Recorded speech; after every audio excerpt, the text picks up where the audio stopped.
heaters, and Manny Pacquiao's fight just ended. Obviously, the first thing on my mind, Rob, is do you think the Lakers can come back from an 0-3 deficit? Definitely not. Okay, obviously what's on the mind of everybody right now is Pacquiao just won by decision. The interesting thing is the refs gave Sugar Shane Mosley an unjust knockdown in a later round, but it seemed that the judges didn't score it that way. No, they didn't. I think that they knew better. I think one judge had it 120, 107.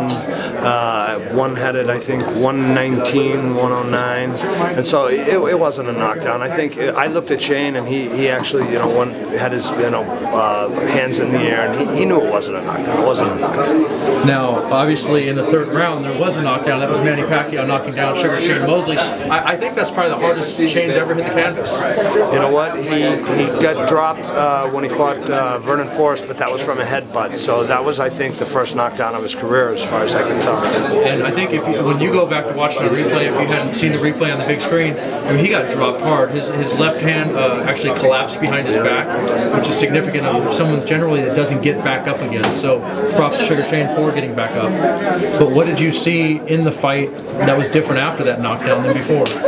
Well, you know what? I think after the knockdown, all the fight went out of Shane. I think that significantly changed the fight. That happens to a lot of guys. A lot of people in this room are all of the same mind that knockdown really changed the fight for the simple fact that Shane knew that he was in there with a guy that could really punch. He's a small guy, and he could still punch. And they all say the same thing. Alex Ariza, I was just talking to him a minute ago, said the same thing, that all the guys, Margarito, Claudio, all the guys, they say the same thing. They say, oh, well, I'm not this guy, and I'm not, Miguel Cotto, or I'm not those guys.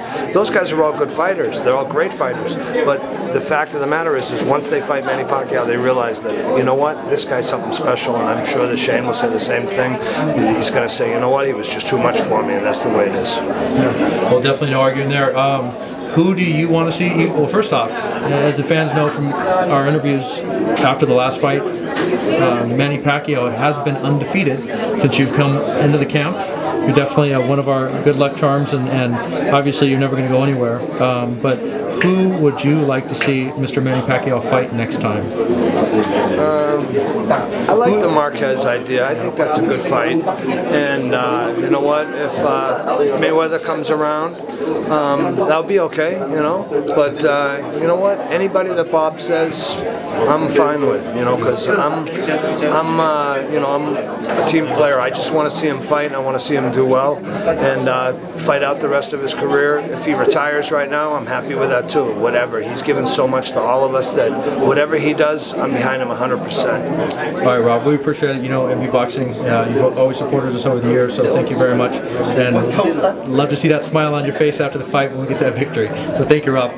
You're welcome. Have a good night, buddy. You too.